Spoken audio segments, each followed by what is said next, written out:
Je remercie Laurence Lippi d'avoir été à l'initiative de ce cycle de cours publics sur l'état de nos connaissances et sur les controverses en paléoanthropologie. Donc après l'Europe la semaine dernière, c'est vers l'Asie que je vous emmène. L'Asie parce que finalement, on l'oublie un petit peu quelquefois dans le sens où cette fameuse ruée vers l'os qui s'est produite et dont parle très joliment le professeur Coppens, on la connaît beaucoup plus vers l'Afrique, et c'est tout à fait légitime, hein, puisque vous savez que les découvertes sont au rendez-vous. Mais finalement, cette ruée vers l'os, elle s'est produite au départ plutôt vers l'Asie, plutôt vers la Chine. Et finalement, si l'histoire de ce pays avait été un peu autrement, s'il ne s'était pas fermé après la Seconde Guerre mondiale, eh bien certainement il aurait gardé cette place un peu prédominante dans nos recherches. Alors c'est quelque chose qui revient aujourd'hui, hein, vous avez certainement en tête quelques découvertes un peu récentes qui remettent sur le devant de la scène l'Asie. Mais vous allez voir que dans l'histoire, finalement, elle était en pole position et elle a un petit peu perdu cette place. Alors justement, un petit clin d'œil, un modeste hommage à nos aînés, à nos prédécesseurs qui ont ouvert la voie vers l'Asie. Le professeur Marcelin Boule, dont on a déjà parlé, hein, professeur de paléontologie au Muséum, qui va très tôt prendre conscience des découvertes qui sont en train de se produire en Asie et qui donc dès les années 20 va décider d'y envoyer son meilleur élève, à savoir le père jésuite, le père Pierre Teilhard de Chardin. Alors il faut dire que Marcelin Boule, il est un petit peu harcelé par un autre père jésuite qui est le père Émile Licente, que vous voyez là sur le second plan de cette photo au centre. Et le père Émile Licente, qui est un jésuite également, il est parti dès 1914 donc dans le nord de la Chine, et puis il a construit tout son réseau à partir des missions chrétiennes d'ailleurs de tout ce bassin du fleuve Jaune dans le nord de la Chine, et puis il a accumulé énormément de découvertes et assez systématiquement il adresse à Marcelin Boule des comptes rendus, du matériel, donc des éléments de ces découvertes pour l'alerter sur le fait que vraiment l'avenir est en Chine, et aussi pour lui demander de lui envoyer un collaborateur, quelqu'un qui sera capable de l'aider notamment à faire les déterminations paléontologiques. Donc c'est comme ça que le père Teilhard de Chardin se rend en Chine dès 1923, le 15 mai 1923. Il envoie un petit télégramme au père Émile Licente pour lui annoncer sa venue, et dans son télégramme il inscrit « Je viens pour 1 an » et il lui demande quand partir, quand est-ce le meilleur moment pour partir. Et finalement, de cette année prévisionnelle, Teilhard passera plutôt près de 37 ans, tous ces jours cumulés en Chine. Donc, vous voyez, il faut faire attention aux propositions qu'on vous fait. Quelquefois, ça vous emmène un petit peu loin. Voilà en tout cas nos pionniers, ceux qui ont ouvert les terrains de la Chine du Nord. Voilà une carte pour un petit peu vous représenter ce qu'on appelle le plateau des Ordos, c'est-à-dire que c'est tout ce plateau qui est découpé par le fleuve Jaune, que je vous ai remis ici, par esprit de contradiction, en rouge. Ça vous découpe bien la zone en question, et c'est un peu là le terrain de jeu de ces deux pères jésuites, donc Émile Licente et Teilhard de Chardin. On peut suivre leur progression avec les lettres qui sont conservées à la Fondation IPH, par exemple. Cette lettre, ce croquis réalisé, joint dans une lettre de Teilhard de Chardin à Marcelin Boule, qui reprend, vous voyez également, le tracé de ce fleuve Jaune et qui mentionne les différentes découvertes effectuées. Et puis également, on a la trace de tout ce travail dans les collections avec des pièces qui sont toujours conservées, comme ce matériel lithique qui vient du site de Choetongkeu et qui est envoyé à l'époque par Teilhard à Marcelin Boule de façon à lui illustrer les découvertes réalisées. L'ensemble des sites découverts par Teilhard va vraiment représenter vont constituer des sites majeurs sur lesquels les préhistoriens actuels travaillent toujours. Et puis vient une histoire que vous connaissez sans doute bien, qui est celle de la découverte de la grotte de Choukoutienne. Donc cette fois-ci, on est près de Pékin. Voyez cette photo d'archives qui vous montre un petit peu, vue de dessus, cette espèce de grotte effondrée qui était presque entièrement remplie et dont les 10 premières années de fouilles vont presque venir à bout. Donc c'est une fouille un petit peu expéditive, mais tout de même assez méthodique, avec réellement un enregistrement de la situation des pièces archéologiques découvertes, avec un tamisage aussi du sédiment qui est sorti de la grotte. Donc quelque chose d'assez rigoureux, ce qui est nouveau à l'époque, sachant que les fouilles du site de Choukoutienne commencent en 1927 et que vraiment c'est un des premiers chantiers archéologiques, si on peut l'appeler comme ça, connus à cette époque. Et puis les découvertes sont tout de suite au rendez-vous. De toute façon, la fouille du site de Choukoutienne avait été motivée par la découverte de dents humaines, dents humaines trouvées un petit peu dans les dépôts de cette montagne de Choukoutienne. Donc c'est ce qui avait décidé le début des fouilles dès 1926. Elle commence en 1927 et dès 1927 c'est une autre dent qui est mise au jour, une première molaire inférieure gauche, et cette dent elle va être à l'origine de la création d'un nouveau nom de genre par Davidson Black, qui est le paléoanthropologue qui travaille sur place. Teilhard de Chardin, dont on a parlé à l'instant, était lui le paléontologue qui a donc été tout naturellement intégré à l'équipe de recherche très internationale déjà sur place à Choukoutienne, du fait de sa grande connaissance dont on vient de parler de tout le bassin du fleuve Jaune. Donc Davidson Black, c'est l'anthropologue. Et donc il va, à partir de cette presque unique dent, déterminer un nouveau genre, le genre du synanthrope, qui va, au cours de l'histoire de la préhistoire, se transformer tout simplement en Homo erectus. C'est l'équivalent aujourd'hui. Mais vous voyez, synanthrope, c'est cet homme singe finalement chinois. Et à partir de cette dent, donc Davidson Black va décrire ce nouveau genre, ce qui est quand même un petit peu audacieux. Pour s'amuser avec quelques collègues, on a positionné cette dent avec quelques mesures et avec la morphologie qu'elle possède au milieu d'un échantillon de dents tels qu'on les connaît aujourd'hui. Évidemment, l'échantillon de comparaison est plus important aujourd'hui, on a plus de matériel à disposition, et elle tombe quand même plutôt dans justement ce qu'on a vu la semaine dernière des Homo heidelbergensis que des Homo erectus. Donc voilà, il y a toute une variabilité qui à l'époque était absolument pas accessible. Donc Davidson Black a eu un petit peu d'audace, mais il a eu finalement aussi beaucoup de vision, puisque finalement les découvertes ont suivi. Alors juste avant de vous montrer ce qui a suivi, je vous signale que dans sa diagnose, dans sa description de ce nouveau genre, Davidson Black parle des fossiles qu'il a utilisés à titre de comparaison. Donc le Pithecanthropus, c'est cet homme que Jeanne Dubois a trouvé à Java à la fin du 19e siècle. Eoanthropus, vous devez connaître, c'est l'homme de Piltdown qui s'est avéré être totalement un faux. Et puis, mais qui est utilisé là, puisqu'à l'époque, il est validé. Et puis, notre fameux Homo heidelbergensis de la semaine dernière, donc c'est-à-dire la mandibule de Mauer, et uniquement la mandibule de Mauer à cette époque-là. Les découvertes suivent donc. Ici, le premier crâne quasiment complet qui est mis au jour. J'ai mis cette photo amusante parce que on a Pei Wenzhong ici, qui est un peu le premier préhistorien chinois, qui va être formé d'ailleurs avec l'abbé Breuil, qui va être très en lien avec les préhistoriens français.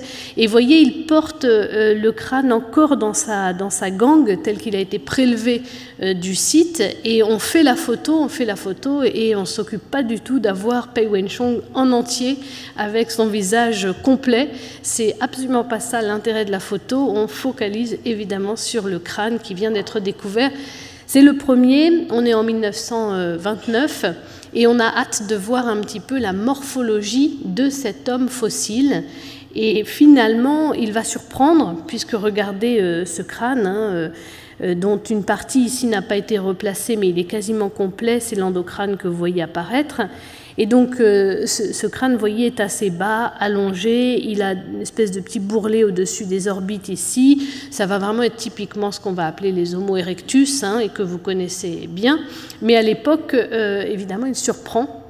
Je vous ai remis un petit croquis de Teilhard qui le positionne dans la stratigraphie très à la base de tout le remplissage de la grotte de Choukoutienne, ce qui veut dire que vraiment on peut estimer que c'est un fossile assez ancien, certainement plus ancien que 770 000 ans, qui est la date qu'obtient aujourd'hui le professeur Cheng pour ce niveau. Donc ce premier crâne archaïque, mais vont suivre toute une série de crânes comme ceux que je vous ai mis là, vous voyez, relativement complets, vous voyez tous assez semblables, il y a une grande homogénéité dans cette série, bien qu'elle ait été découverte d'ailleurs tout au long du remplissage, qui est assez haut. Donc il y a quand même une espèce de maintien de la morphologie erectus dans le site de Choukoutienne, sachant qu'on voit plus de différences sur l'endocrâne, où là on a une évolution un peu dans la forme de l'endocrâne de Choukoutienne entre les niveaux profonds, les niveaux les plus anciens, et les niveaux qui sont supérieurs, les niveaux les plus récents. Et puis 1937, on s'arrête du fait de la guerre sino-japonaise qui commence.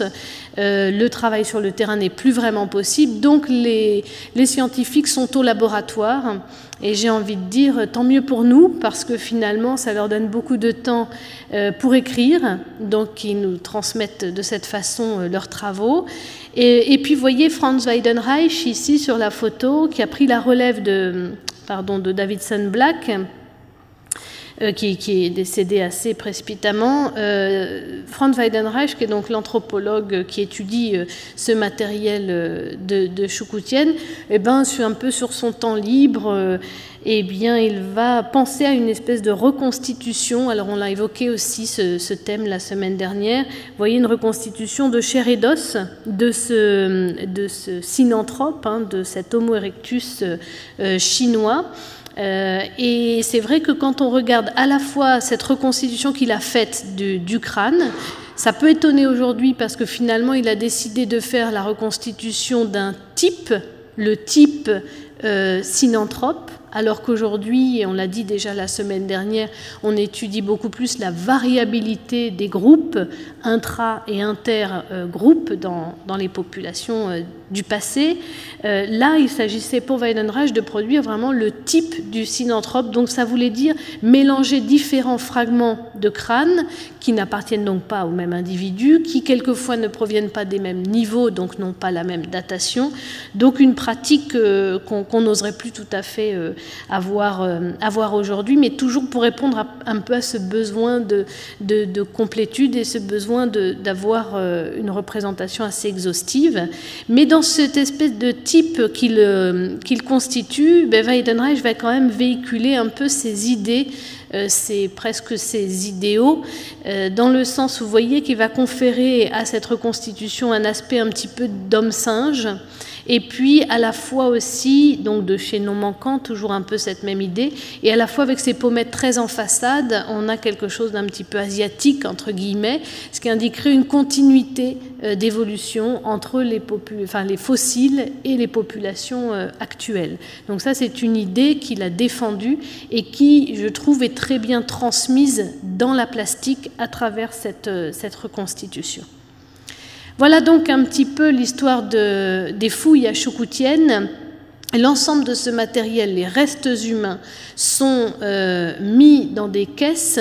Étant donné le conflit, les Chinois souhaitent mettre ce matériel à l'abri, donc très soigneusement, ils mettent tout ce matériel dans les 2 caisses dont vous avez des reproductions là sous les yeux, et ces caisses partent pour les États-Unis où elles n'arriveront jamais.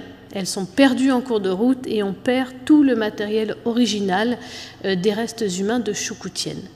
Voilà, donc j'ai envie de dire qu'on a mis en caisse tout ce matériel qui a été perdu malheureusement, dont il reste, vous avez vu, des moulages et des publications qui sont de bons substituts.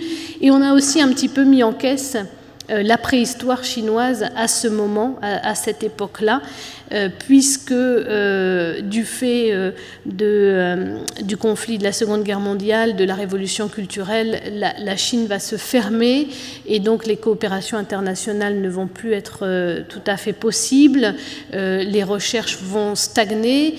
Finalement, tout cela va reprendre dans les années 80. Et entre-temps, on va découvrir que quelques fossiles ont été découverts, souvent des fossiles d'ailleurs majeurs, qui sont vraiment de très belles pièces bien conservées et qu'on aimerait pouvoir utiliser plus, mais on est vraiment limité par le contexte des découvertes qui reste toujours très douteux et donc qui reste toujours problématique. Donc, je vous propose maintenant d'avancer plutôt vers les années donc 80 et jusqu'à nous pour vous montrer un peu les nouvelles découvertes qui ont été réalisées. Du coup, ici, cette carte vous montre, vous l'avez vu pour certains d'entre vous la semaine dernière, les plus anciennes industries dans l'ancien monde, dont les plus anciennes sont en Afrique ici de l'Est à 2,4 millions, ces fameux galets aménagés, mais on va les retrouver, vous voyez, à travers l'ancien monde, surtout dans la partie sud, à des dates qui peuvent être assez anciennes, puisqu'on a en Chine notamment, on a des sites certainement à 2 millions d'années, en tout cas un jalon très sûr dans le bassin ici de Niuwan, le site de Majuangu notamment, daté à 1,66 million d'années, a livré des galets aménagés et une position stratigraphique connue et donc une datation assez fiable. Ça pour vous dire donc, une fois que les recherches ont repris, encore une fois, les découvertes étaient au rendez-vous et le peuplement de cette partie du monde est certainement assez ancien, même s'il reste tout de même plus récent que les témoignages que l'on connaît en Afrique. Alors à Choukoutienne aussi, les recherches ont repris et là, de ce fait, c'est vraiment une belle opportunité d'aller vérifier un petit peu ces découvertes des années 30. Vous voyez sur l'écran ici une image un peu d'archive qui vous montre la stratigraphie témoin qui a été conservée sur le site, stratigraphie donc du site de Choukoutienne. Et puis aujourd'hui, vous savez que les Chinois ne reculent devant rien, donc ils ont décidé de reprendre le nettoyage de toute cette stratigraphie témoin de façon à récupérer des informations nouvelles. Et donc ils ont construit cette espèce de grand ascenseur qui dessert, vous voyez, à chaque niveau, eh bien, les principaux niveaux stratigraphiques. Et finalement, la fouille, c'est une véritable fouille qu'ils réalisent, puisque la séquence est assez profonde et que donc pour chaque niveau, il dégage quelques mètres carrés. Donc, il réalise en ce moment la fouille de cette séquence qui avait été conservée. Alors c'est intéressant parce que ça va permettre, je vous ai mis ici un petit clin d'œil vers l'abbé Breuil qui a eu un rôle aussi important dans les découvertes à Choukoutienne, notamment parce qu'à partir du moment où il s'est rendu sur le site, il a découvert des pierres taillées, il a découvert l'industrie lithique dans le site que n'avaient pas forcément su reconnaître les fouilleurs au moment des découvertes, et puis il a aussi authentifié une certaine pratique dont on a parlé aussi la semaine dernière, qui est celle des foyers aménagés, de la maîtrise et du contrôle du feu par l'homme. Donc il avait proposé cette interprétation à Choukoutienne qui a été largement débattue à l'époque parce que imaginez-vous qu'il faut mettre en face de cet homme assez archaïque dont vous avez vu le crâne essentiellement, eh bien toutes ces capacités cognitives qu'on n'était pas tout à fait prêt à lui concéder, capacité à fabriquer des outils, capacité à maîtriser ou à utiliser au moins le feu. Donc ça a toujours donné lieu à beaucoup de discussions. Du coup, nos collègues chinois qui, en ce moment, donc reprennent les fouilles à Choukoutienne vont pouvoir nous donner des éléments peut-être beaucoup plus détaillés sur l'utilisation du feu à Choukoutienne. Et déjà, leurs premiers résultats vont dans le sens d'une confirmation de cette pratique. Alors maintenant, je vais vous parler un petit peu plus en détail, mais rapidement tout de même, de 3 sites donc en Asie sur lesquels j'ai particulièrement travaillé et qui sont des découvertes relativement récentes.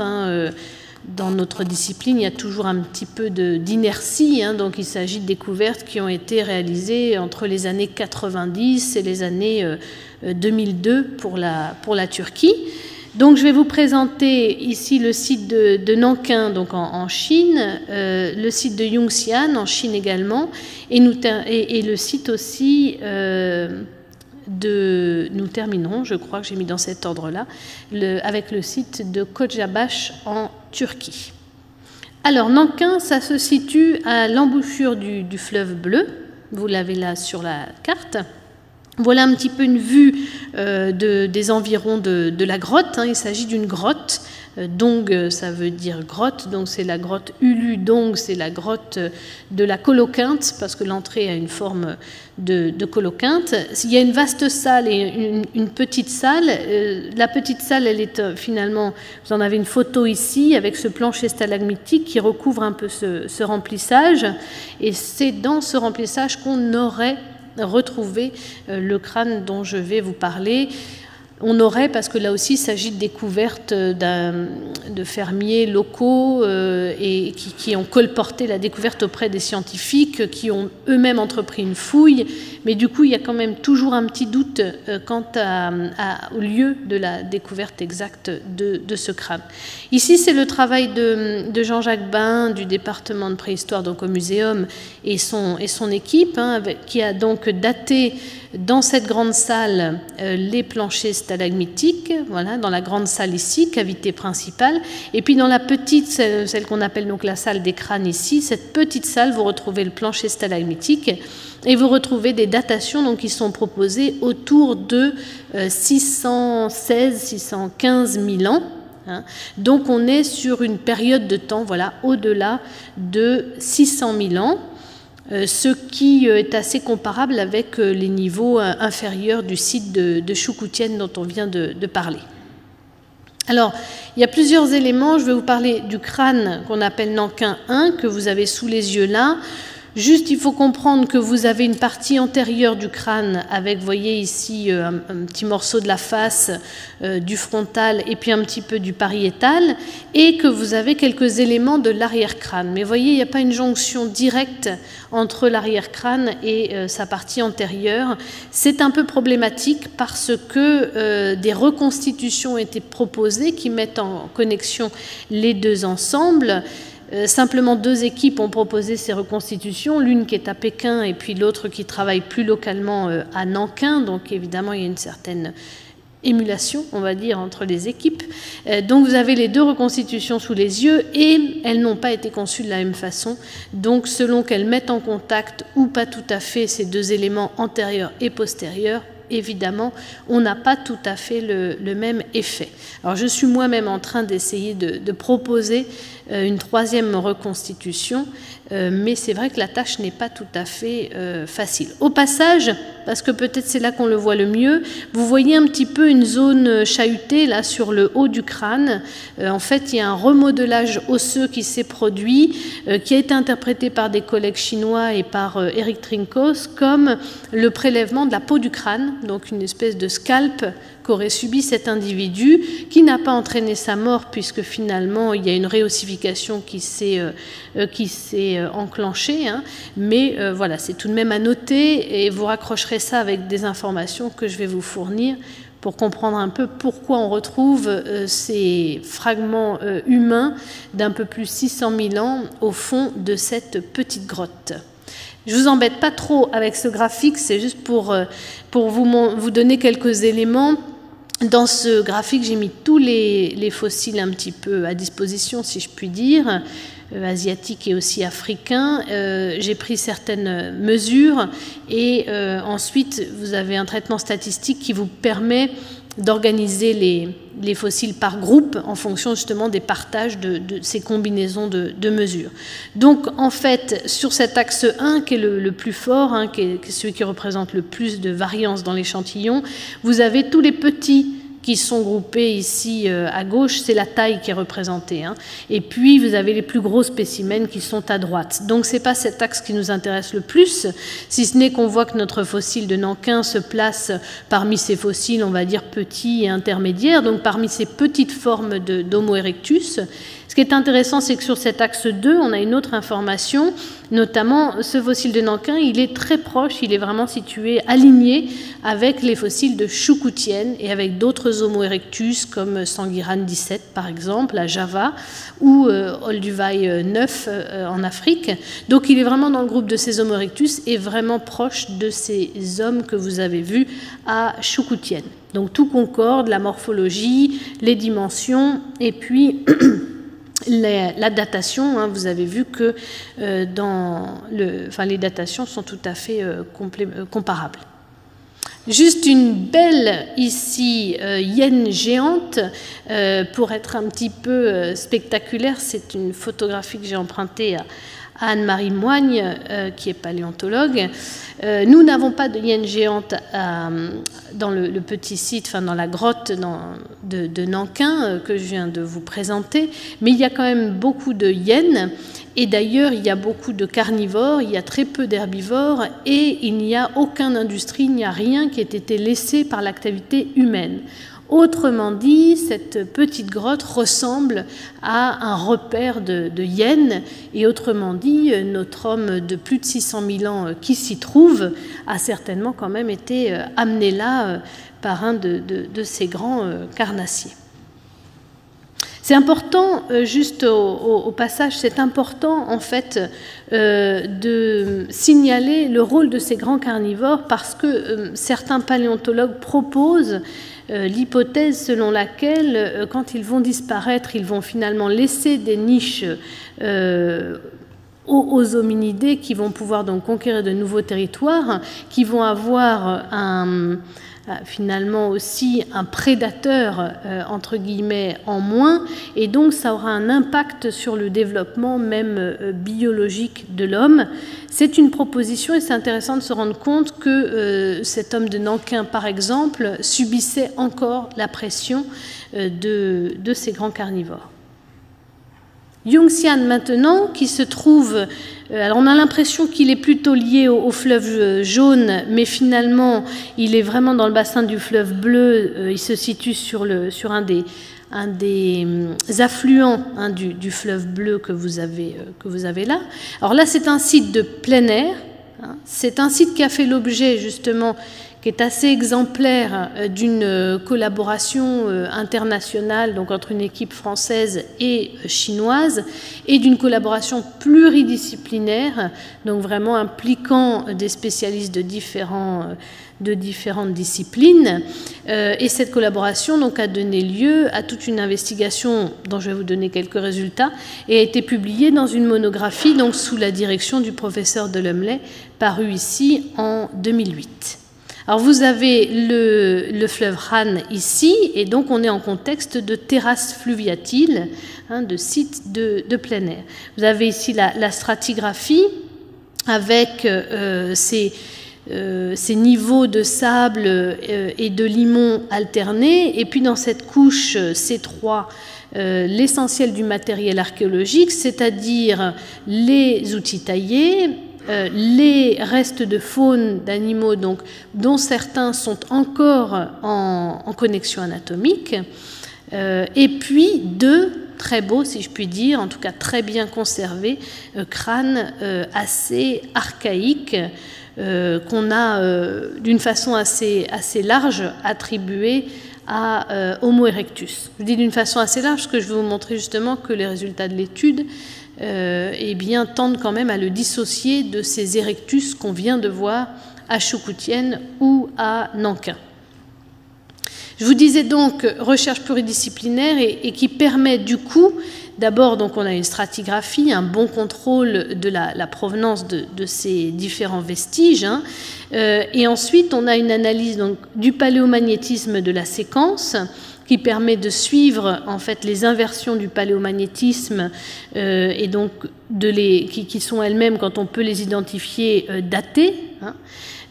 Et on peut mettre en concordance donc ce paléomagnétisme avec d'autres types de datation, notamment SR, uranium, thorium, qui ont été réalisés, et avec, vous savez, le degré d'évolution des faunes, des grands animaux, ce qu'on appelle la biostratigraphie. Donc tout ça concorde pour proposer une date qui serait autour de 936 000 ans pour ce niveau C3, dans lequel on a donc découvert ces deux crânes d'hominidés fossiles, 936 000 ans, ce qui correspond donc à l'excursion paléomagnétique qu'on appelle Santa Rosa. Donc 936 000 ans, on n'est pas loin du million d'années, donc les fossiles de Yunxian sont vraiment parmi les plus anciens de l'Asie continentale. Les voici. Il y a donc deux crânes, Yunxian 1 et 2. Je vous ai mis des photos un petit peu moins...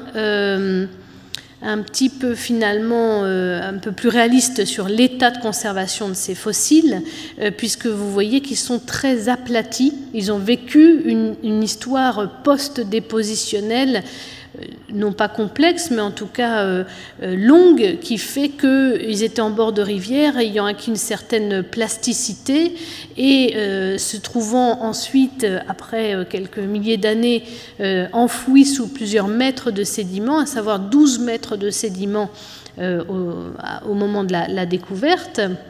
Et de fait, ils ont été complètement donc aplatis, et tout le travail a résidé dans le fait de faire une proposition de reconstitution de ces fossiles déformés. Alors je me suis basée pour ça sur le mieux conservé, c'est le numéro 2, Yunxian 2 ici, qui a voyé quelques lacunes, qui a quelques fractures et qui a un petit aplatissement de la voûte.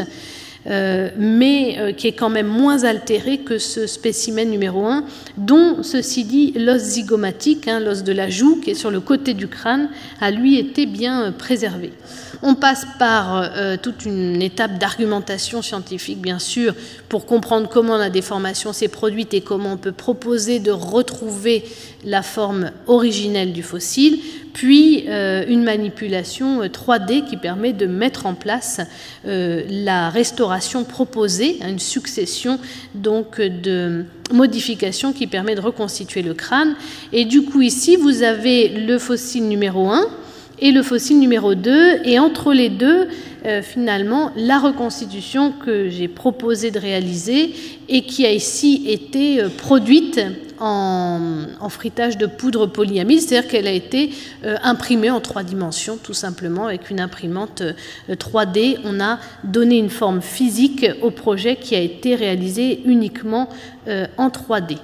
Donc nous disposons d'un fossile un petit peu plus complet, un petit peu restauré, si on peut dire, dont on a donc étudié les caractères, les dimensions. Et il s'avère que on a, si on regarde par rapport donc aux Homo erectus au sens large, des caractères encore un petit peu, on va dire, archaïques. Notamment, vous voyez ici le volume endocrânien qui correspond donc à peu près au volume du cerveau, qui est calculé autour de 1050 cm3, ce qui reste tout à fait donc dans la moyenne des Homo erectus. Et puis on a une série de caractères dérivés, c'est-à-dire des caractères qui sont plus évolués, et qui sont le fait de ne pas retrouver certaines superstructures, comme le torus angularis ici, qui est très fin, comme les différentes crêtes mastoïdiennes qui sont quasiment inexistantes, et puis le développement de ce qu'on appelle ici la mastoïde. Bon, tout ça, ce sont des détails, mais c'est pour vous donner une idée de la morphologie un petit peu différente des Homo erectus que nous venons de voir sur ce fossile de Yunxian, qui pourtant est plus ancien. Et quant à la face que vous avez vue sur cette diapositive par exemple, la face ici, elle montre vraiment un patron, une organisation des ossements maxillaires et zygomatiques entre eux, là, qui est tout à fait ce qu'on retrouve chez l'homme actuel, toute proportion gardée, bien sûr, mais enfin qui est donc un schéma qu'on peut appeler de primitif si on considère justement qu'il est le schéma un petit peu généralisé qui va pouvoir donner lieu à la mise en place de faces un peu plus spécialisées ou au maintien de cette face de type moderne chez Homo sapiens. Donc quelque chose, une face, un patron assez généralisé sur ce fossile d'1 million d'années. Alors le plus important, je pense, à retenir par rapport à ces différents fossiles que nous possédons maintenant pour la Chine, c'est qu'on peut tout à fait mettre dans le même groupe, parce qu'ils se ressemblent beaucoup, le fossile de Nankin que je viens de vous présenter, et puis toute la série de Zhoukoudian que vous avez vu. Donc ça, ce sont nos Homo erectus qui sont de petits formats avec toute une série de caractéristiques assez spécifiques. Et donc ils sont au plus vaste, entre 300 000 ans et presque 800 000 ans si on prend l'ensemble de la séquence de Zhoukoudian ici. Et il se trouve assez différent de ce qui a précédé, c'est-à-dire ce fossile de Yunxian, qu'on a vu beaucoup plus gros, avec des caractères un petit peu différents au niveau de la base du crâne, au niveau de la forme de la voûte, au niveau de la face. Donc on a, à mon avis, deux ensembles qu'il convient de distinguer, et peut-être faut-il envisager que ces Homo erectus de Zhoukoudian et de Nankin soient un petit peu isolés à un moment de leur histoire et donc dérivés vers cette forme un petit peu particulière, et que peut-être ce rôle aussi des grands carnivores a maintenu une certaine stase évolutive. Alors maintenant, on peut s'acheminer vers notre destination finale pour la soirée, c'est donc la Turquie. La Turquie, vous n'en avez peut-être pas beaucoup entendu parler, parce que finalement, les vestiges préhistoriques, ils n'y sont pas rares. Il vous suffit de faire une prospection archéologique en Turquie pour vous rendre compte qu'il y a un vrai potentiel et une vraie densité de matériel. Mais c'est vrai que les fouilles en stratigraphie ou bien les fouilles en grotte sont assez quand même rares pour le pays. Donc évidemment les vestiges et puis l'investissement aussi des scientifiques sur place, où on est aussi dans un pays où l'Antiquité est très prédominante, avec des vestiges qui sont spectaculaires et qui font que généralement on ne va pas plus profond pour trouver plus vieux, mais pour trouver quelques pierres taillées qui nous émeuvent beaucoup, mais qui ne remportent pas forcément l'adhésion des foules. Alors, le bassin de Denizli, vous voyez sur cette carte qui vous représente la Turquie, avec la capitale qui est Ankara ici, il se trouve au sud-ouest de la Turquie. Donc vous avez la ville de Denizli et le bassin qui est représenté sur cette carte, avec une petite localité qu'on a appelée Kocabaş, parce qu'elle est la plus proche de ce petit village de Kocabaş, mais qui n'est pas strictement à cet endroit-là. Mais étonnamment, Kocabaş, ça veut dire, en turc, ça veut dire grosse tête. Alors on a trouvé forcément que le fait de découvrir à cet endroit-là le crâne d'un homme très archaïque, ça méritait de lui attribuer le nom d'une commune assez proche et qui le désigne tout à fait. Alors le contexte, vous le connaissez certainement, ce sont ces travertins actifs de Pamukkale. Vous êtes peut-être déjà allé sur place, c'est un site qui est classé au patrimoine mondial de l'UNESCO. Ce sont donc ces remontées d'eau chaude qui précipitent là le calcaire à la surface, qui font ces petites piscines qui sont de couleur bleu vif, et ça fait donc une espèce de montagne qui de loin est très très blanche, on dirait de la neige, mais il s'agit finalement de ce qu'on appelle du travertin. Alors voilà les conditions de la découverte, c'est là que ça se complique. En fait, le travertin de cette zone du bassin de Denizli est en cours d'extraction, c'est-à-dire que toute la journée, on débite la montagne, avec des moyens qui sont des moyens absolument colossaux, parce que on retire tous ces blocs de marbre, puisque à certains endroits il s'agit réellement de marbre. On les débite en différents formats, en petites dalles et en carrelage, que vous pouvez voir un petit peu partout, notamment en France, qui est un grand importateur des travertins de ce bassin de Denizli.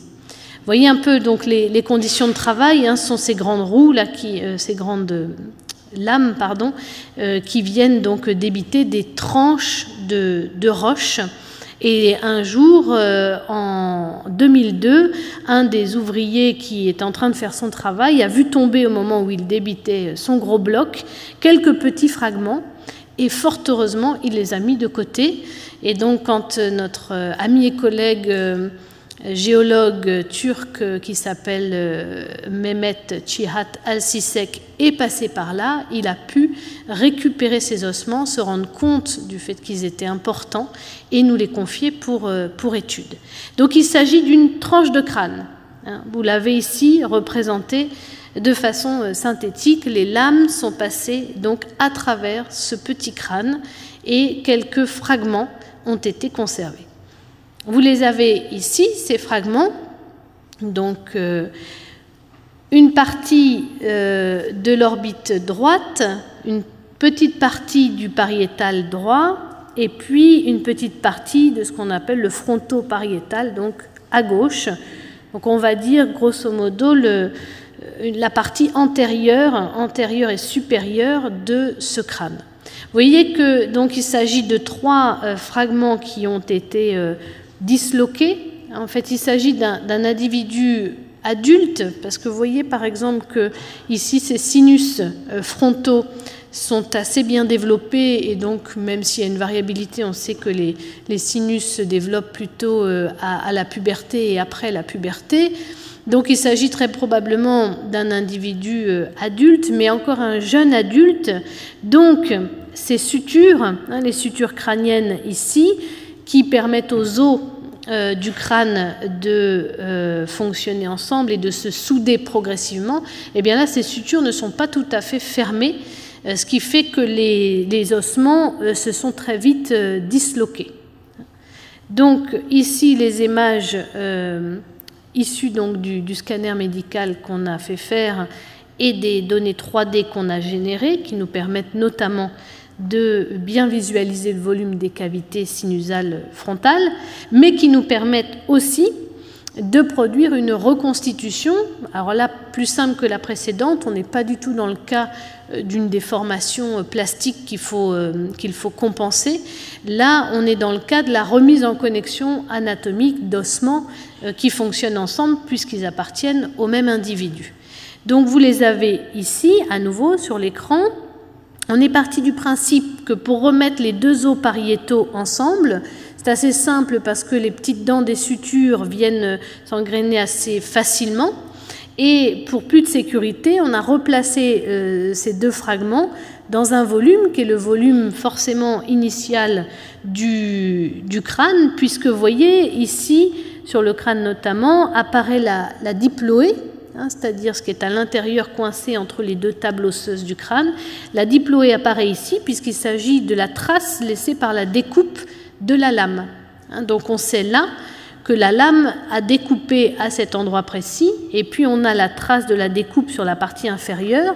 Donc on a reconstitué le plan ici supérieur et le plan inférieur, qui sont l'équivalent des 2 lames qui ont découpé la tranche du crâne. On est sûr que ce petit crâne, il est exactement dans ce volume, et on repositionne entre eux les ossements pariétaux à l'intérieur de ce volume, pour être sûr de le faire de façon rigoureuse. Après, vous avez vu qu'on a cette partie droite de l'orbite qui est conservée. Évidemment, on est tenté d'en produire une image miroir et de compléter cette partie gauche là du torus, c'est-à-dire de l'orbite gauche, qui manque. Donc on constitue ici une image miroir qu'on fait s'ajuster au maximum sur la base de critères anatomiques, de façon à avoir un bloc un peu antérieur là, des 2 cavités orbitaires qui soit plus complet. Alors vous me direz, on n'est jamais tout à fait symétrique. Bon, c'est vrai que là on est dans l'arbitraire, mais c'est une façon d'avancer dans la reconstitution sans être toutefois trop éloigné de la vérité. Dernière étape, on va venir se réunir, on va faire se réunir ici la partie donc antérieure et la partie postérieure, donc les deux os pariétaux qu'on a remis en connexion avec la partie antérieure qu'on a donc doublée par image miroir pour la compléter.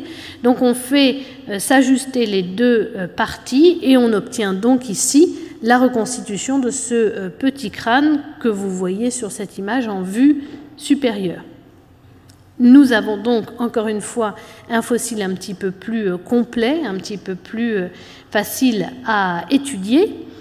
Nous l'étudions donc il y a quelque temps déjà, et sur la base des caractères anatomiques et métriques que l'on observe, vous voyez qu'il s'agit d'un petit format, vous voyez qu'on a encore un bourrelet assez fort au-dessus des orbites, vous voyez qu'ici c'est le départ des lignes temporales, c'est-à-dire les lignes sur lesquelles le muscle de la mastication, le muscle temporal vient s'insérer. Eh bien ces lignes, elles sont encore assez hautes.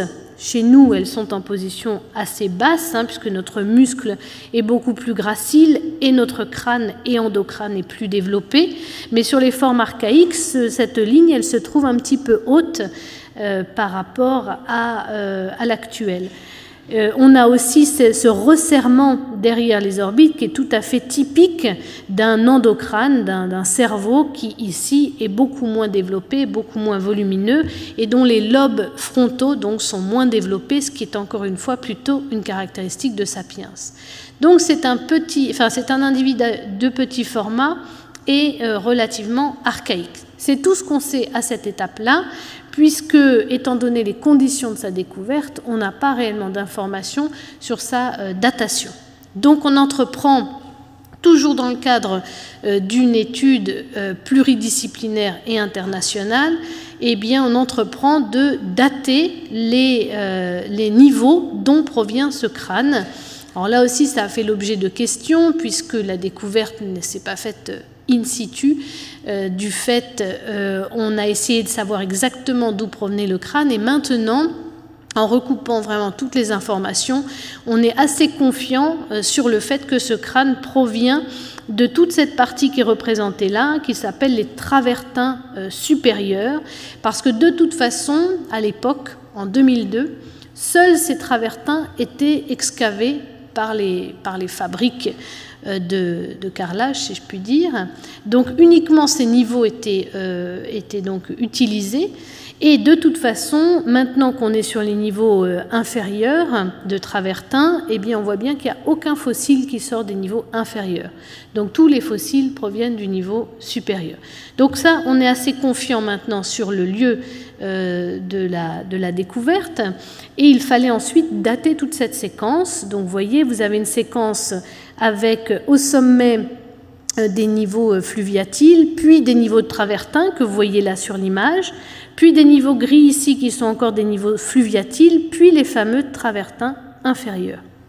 Donc on a daté par paléomagnétisme, un petit peu le système dont on a déjà parlé pour le site de Yunxian, donc toute la séquence, voir quels sont les changements dans l'orientation du champ magnétique terrestre, et on a daté par aluminium-beryllium pour les niveaux fluviatiles, donc intercalés là entre les deux travertins, supérieurs et inférieurs, et les niveaux fluviatiles du sommet. Alors, je vous ai mis un beau graphique, mais je serais bien incapable de vous donner le détail. Ce sont les résultats obtenus donc par ce qu'on appelle les nucléides cosmogéniques aluminium-beryllium, donc de ces niveaux fluviatiles, qui donnent pour ce niveau fluviatile supérieur 1,12, et pour les niveaux fluviatiles donc intermédiaires, on est autour de 1,6, 1,63 millions d'années. On regarde ce qui se passe au niveau du paléomagnétisme, si on a des inversions, des excursions qu'on puisse déterminer, et on trouve l'excursion paléomagnétique de Cobb Mountain qui est datée à 1,2 million d'années. Donc ce fossile qui se trouve ici dans les travertins supérieurs, donc ici, reporté sur cette coupe synthétique, il est forcément plus ancien que 1,1, 1,2 millions d'années. Et j'allais dire, ça nous arrange parce que réellement, sa morphologie est tout à fait compatible avec une date assez ancienne. Et en plus, c'est corroboré, encore une fois, par le degré d'évolution de la faune, donc par la biostratigraphie, qui montre des taxons qui existent jusqu'à 1,2 million d'années pour certains et qui disparaissent ensuite, comme on les a retrouvés associés donc dans ce niveau dans lequel on découvre le crâne. Eh bien, on a assez confiance dans cette datation au-delà de 1,2 million d'années. Voilà ce qu'on peut donc dire de ce fossile, donc cet unique fossile ancien découvert en Turquie dans des conditions assez particulières. On peut dire que, eh bien, il est plus ancien qu'1,2 million d'années et que sa morphologie est tout à fait compatible avec cette date parce qu'il est proche. Il est proche, par exemple, de ces spécimens africains qu'on a appelés aussi les Homo ergaster, qui sont des petites formes d'Homo erectus, si on veut voir ça comme ça, en tout cas qui sont datés à presque 1,8 million d'années. Et puis, il n'est pas non plus très éloigné des fossiles de Choukoutienne, dont on a parlé, dont les plus anciens sont presque autour de 800 000 ans. Alors, vous voyez que ce fossile, finalement, il est intermédiaire géographiquement, puisqu'on est au carrefour de l'Afrique et de l'Eurasie. Il est intermédiaire morphologiquement, bien que ça n'ait pas beaucoup de sens de présenter les choses comme ça d'un point de vue biologique, mais il a donc des caractères en commun avec les spécimens africains à 1,8 million. Il a plus de caractères en commun avec eux qu'il n'en a avec les spécimens asiatiques qui peuvent être à 800 000 ans pour les plus anciens. Il a moins de caractères en commun avec eux. Donc ce fossile est aussi intermédiaire, on va dire, morphologiquement. Et il est intermédiaire donc en termes de datation, puisqu'il est vraiment entre ces deux séquences africaines et asiatiques. En revanche, et ce qui me paraît important, c'est qu'il est différent pour certains caractères anatomiques et pour une histoire aussi de dimension. Il est assez différent des fossiles de Dmanisi, dont on a très brièvement parlé la dernière fois, qui sont donc en Géorgie, pas très loin de la Turquie, qui sont datés par contre, eux, à 1,8 million d'années et qui paraissent un petit peu plus archaïques dans leur anatomie. Donc, ils sont peut-être les témoignages d'une vague de sorties d'Afrique différentes et peut-être aussi d'une vague qui serait à mettre en lien avec ce qui se passe en Europe et ce dont on a parlé au cours précédent. Alors justement, je voulais juste terminer sur quelques propositions, c'est-à-dire de positionner un peu ce fossile turc, son rôle dans l'évolution, et revenir aussi sur le fossile de Yunxian, dont on a dit qu'il était différent des Homo erectus, notamment donc, de Choukoutienne et de Nankin, et aussi plus ancien, autour d'1 million d'années. Et la proposition qu'on pourrait faire, c'est que ce fossile de Yunxian soit lié peut-être avec justement notre Homo heidelbergensis européen, parce que quand on regarde justement l'extension des déserts selon une publication de Denel en 2004, vous voyez qu'entre 2 et 1 million d'années, les déserts qui sont ces parties jaunes de la carte sont quand même peu développés, alors qu'à partir d'1 million d'années, ils vont être très très importants, donc au niveau de l'Afrique, au niveau de toute la plaque arabique, et donc ils vont certainement restreindre le passage des hommes et des animaux depuis l'Afrique vers l'Eurasie.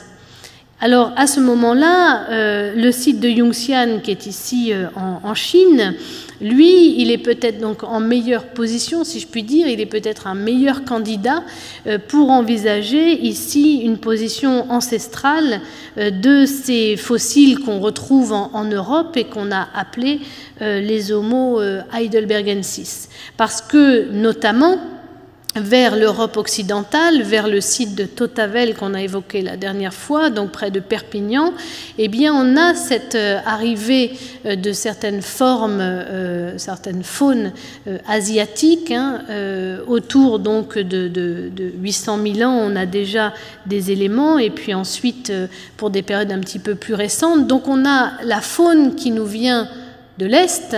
Et donc, moi, je pose la question, et pourquoi est-ce que l'homme ne viendrait pas avec la faune également, sachant que justement, cette circulation depuis l'Afrique était peut-être plus complexe. Donc, ce que je vous propose en guise de conclusion, loin d'être une confirmation, hein, c'est une proposition, c'est-à-dire que ces deux nouveaux, entre guillemets, fossiles que nous avons eu l'opportunité d'étudier, par leur morphologie, par leur position chronologique et géographique, ils pourraient être réfléchis dans le contexte du peuplement de l'Europe. Pour le fossile de Kodjabash, vous voyez, je vous rappelle, il peut être lié à ces premiers hommes qu'on connaît en Europe, et vous savez que maintenant on les connaît à partir de 1,4 million d'années, et le fossile de Kodjabash est plus ancien que 1,2 million d'années. En revanche, il faut être honnête, on ne peut pas mener à bien la comparaison. On a ici un tout petit crâne fragmentaire, hein, dont on a la partie antérieure, et pour les fossiles les plus anciens d'Europe, on l'a vu ensemble, on a la petite dent de lait du sud de l'Espagne, du bassin d'Orsay, 1,4 million, et puis on a donc cette mandibule qui n'a pas été attribuée à une espèce en particulier, de la Cima del Elefante, à 1,2 million, et on a nos homo antécesseurs à partir de 900 000 ans.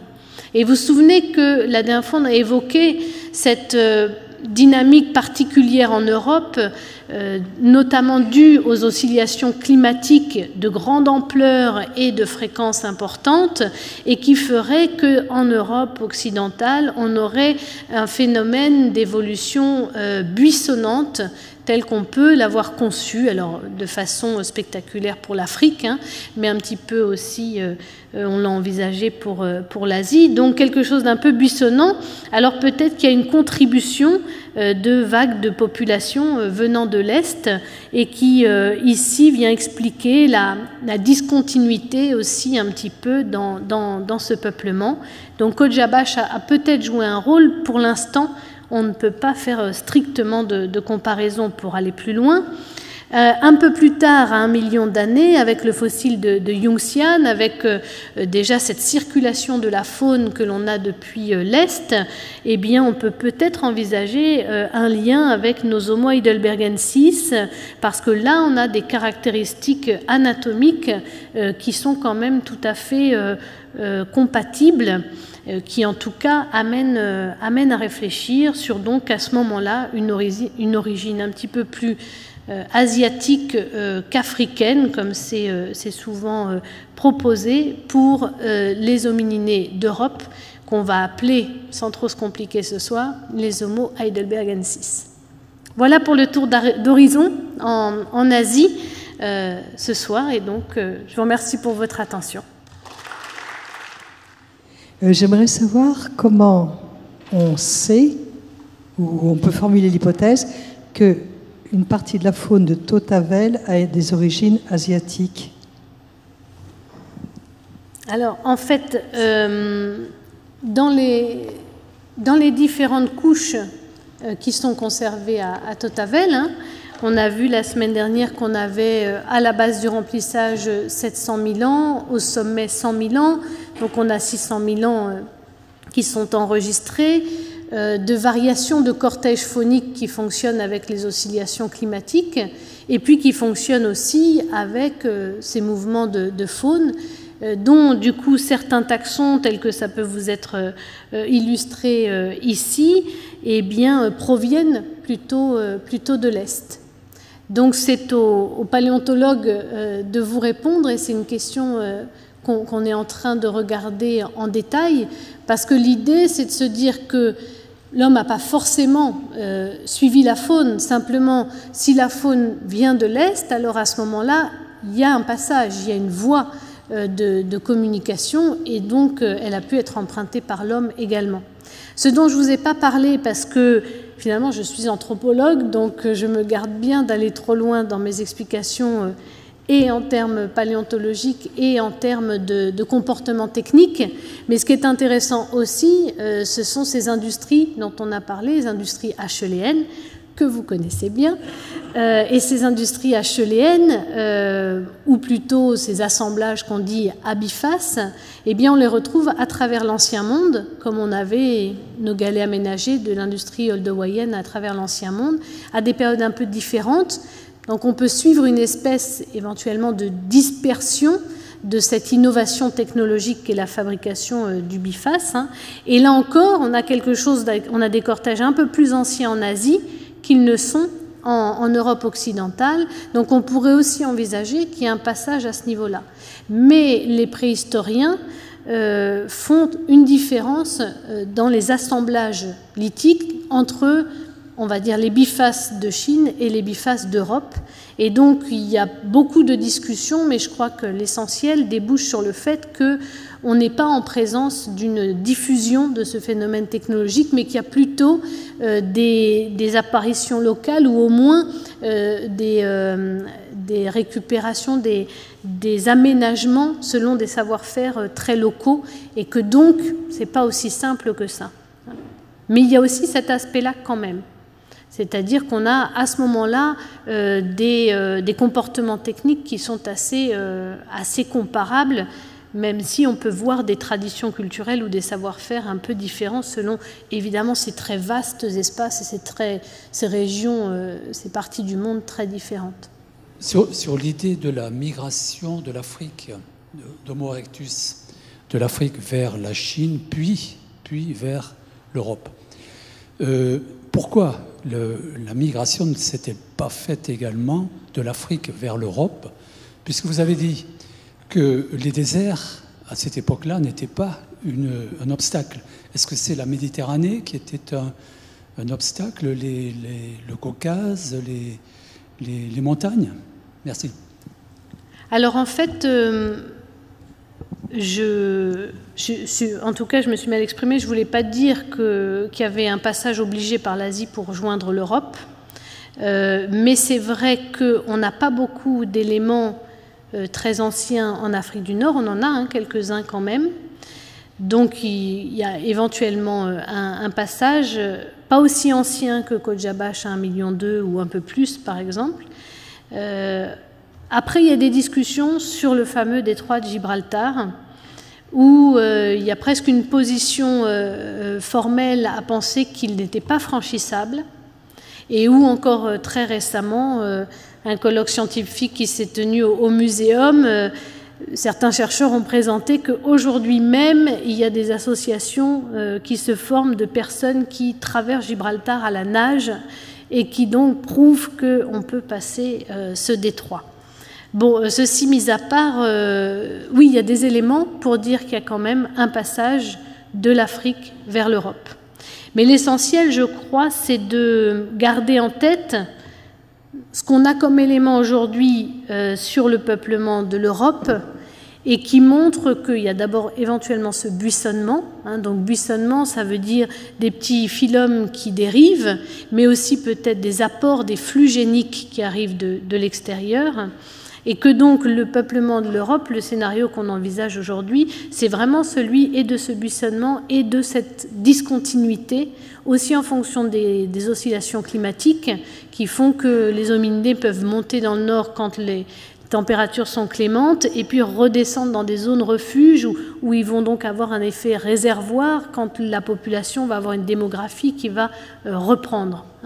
Donc c'est surtout, je dirais que dans ce modèle qu'on envisage de scénario de l'Europe, finalement on peut tout rentrer, puisqu'il y a buissonnement et discontinuité, il peut y avoir apport à la fois de l'Asie, à la fois de l'Afrique. Dans l'état actuel des connaissances, on est incapable d'aller plus loin dans la précision.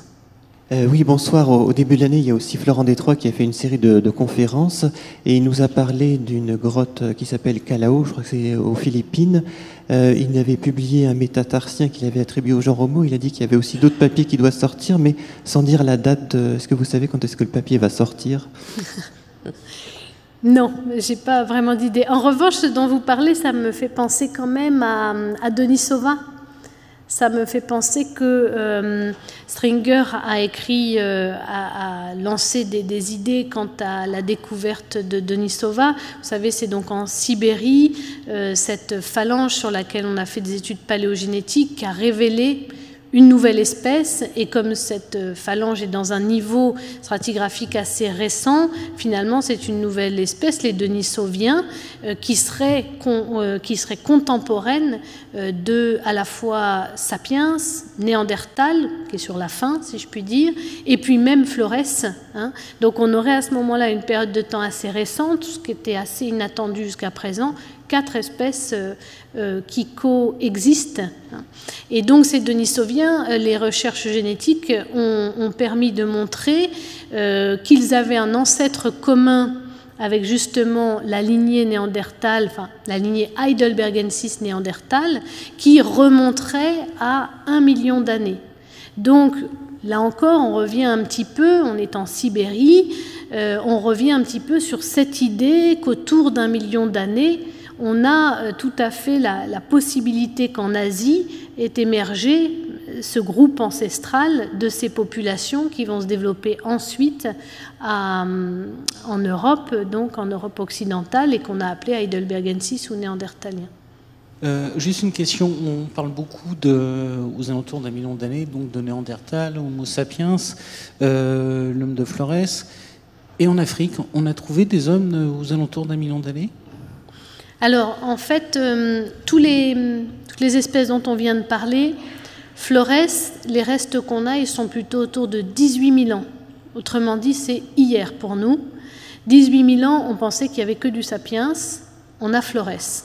Ensuite, on a Denisova, c'est pareil, il est trouvé dans des niveaux qui sont à 28 ou 38 000 ans.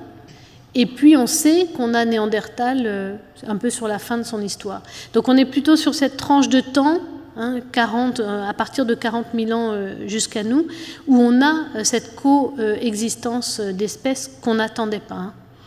Alors si on repart loin dans le temps, autour d'1 million d'années, oui, en Afrique, on a notamment dans les gorges d'Olduvai, on a le fossile qu'on appelle Olduvai 9, qui a vraiment une morphologie d'Homo erectus, d'Homo erectus comme on peut les définir à partir de choucoutiennes telles qu'on vient de le voir, mais une forme très robuste quand même, un gros format.